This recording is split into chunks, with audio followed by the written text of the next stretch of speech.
Hello, class. Today I'll be talking about knowledge management a little bit, and then going through what knowledge management is, and we'll begin right now with talking about what we'll be going through. In this PowerPoint, we're going through knowledge management, what's called what the dimensions are to knowledge management, um, what are knowledge management tools, and then one of the tools that I've decided to go over are some of the Google services. That includes kind of like the Google Drive, the Google Docs, and their email services. And then I'll kind of wrap it up at the end.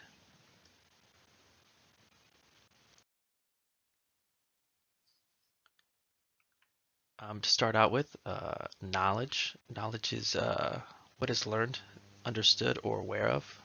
Um, Essentially, what's called, we'll start out with just kind of raw data, just kind of facts, figures, and not really what's called much what's called you use with it until, or it's just data and what's called until you figure out what to kind of to do with it, and then you what's called you take all that data, you calculate it, you condense it, and you turn that into information, and then from that information you want to what's called know how to use that information. You want to know what's called how to help your organization out, and then that'll what's called after you know how to use that information, it'll turn it into knowledge.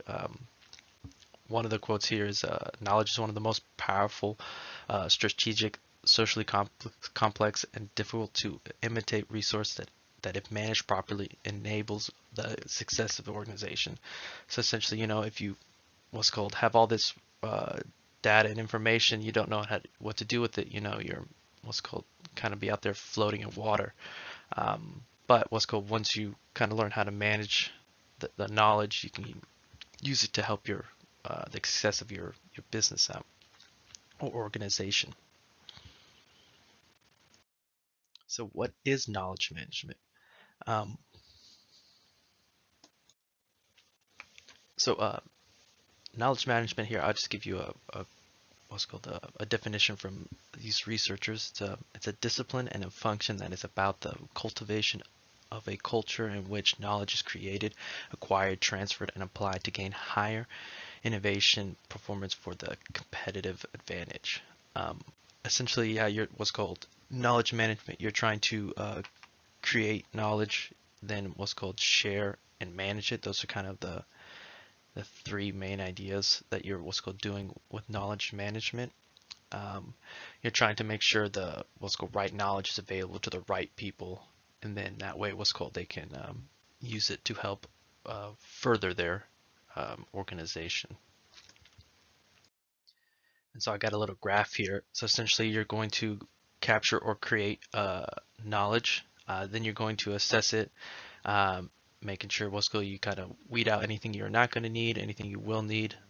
Then you're going to be able to what's called share that knowledge with those who need it, and then those people what's called will be able to take it and then apply it to what's called what they need. And then it's a cycle, so it's always updating, and so you'll update it, recapture it, or create what's called new data from it, and then access it, share it again, and then what's called what's called when you're sharing it, you got to be able to what's called be able to send it to somebody to where they can apply it and then use it, and again, the cycle keeps going. Hopefully, that way, what's called the data or the knowledge doesn't stay stale. That you're always updating it as need be.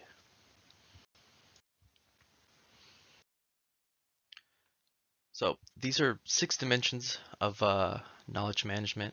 What's called the first one is going to be knowledge management strategy, organizational culture, organizational processes, management and leadership, technology, and politics. This plan usually what's called has to do with usually multiple brands. It's as a whole. They're what's called it's the organization's plans to how they're going to what's called handle all their information to help their organization out.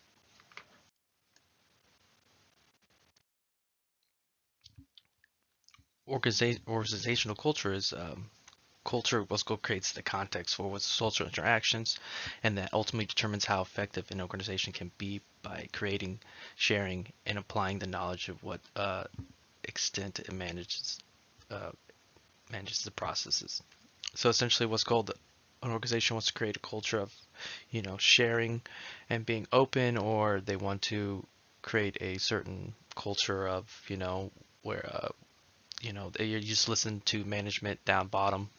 It's called. It just kind of depends on how you want to manage or how you want to see the culture is. It's kind of the morals and values of an organization. And then you want to make sure that you have what's called a good, strong culture, because researchers have found that also showed that knowledge management practices have strong positive associations with organizational effectiveness, and that these relationships are positively moderated by a conducive organizational culture.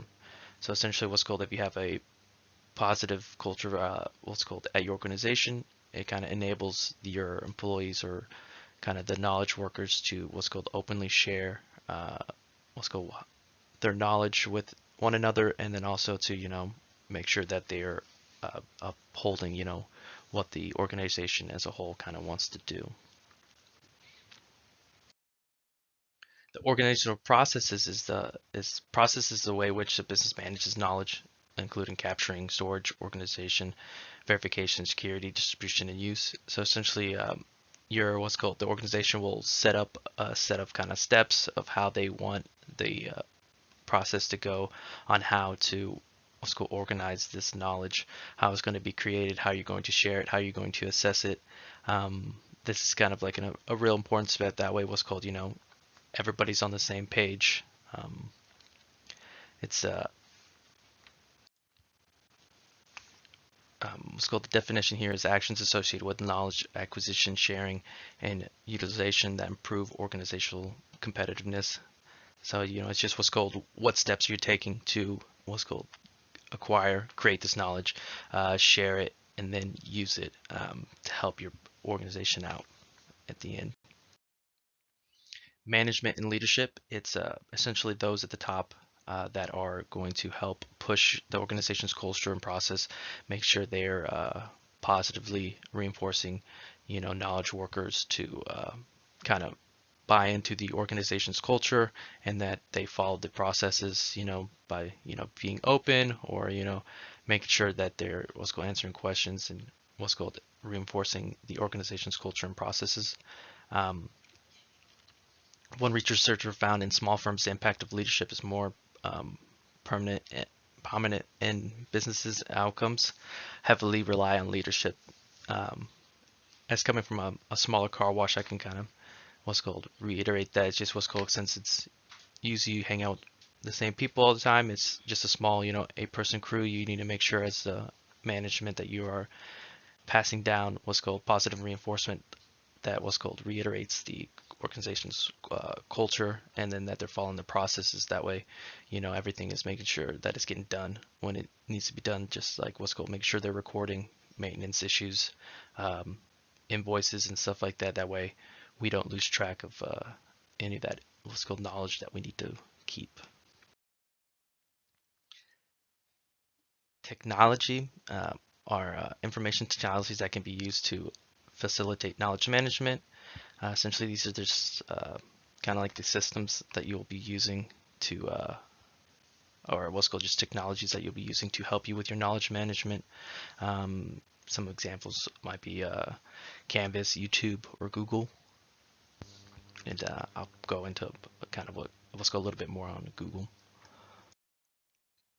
Politics is just a long-term support to implement and sustain incentives that involve virtually all the organizations. So essentially, it's just kind of like how the whole organization is going to be governed. Um,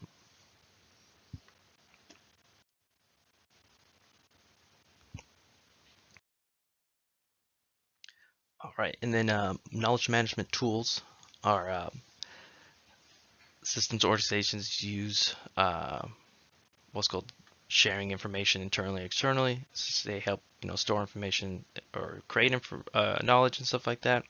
It's essentially what's called the kind of specific kind of technology that you're going to try to use to help you do this. Um, at my job, We use a lot of the Google services. They offer a lot of different services to help in knowledge management, like Gmail, Google Drive, Google Docs, and Google Search. Um, their Gmail is just a platform to send emails. It's a free email service, but allows all our employees to what's called share, what's called anything that came up during the wash, update managers on like equipment going down, and then just kind of what's called enables everybody to also keep track of their schedule. Um, Probably the bigger one we use at our company is Google Drive. It's just a file storage and a kind of cloud service. It allows us to keep all our maintenance records online where any of our employees can access them, and then also update them, or if they need to create a new file to add up there, which we'll go like over, we'll go how they do that in the next slide.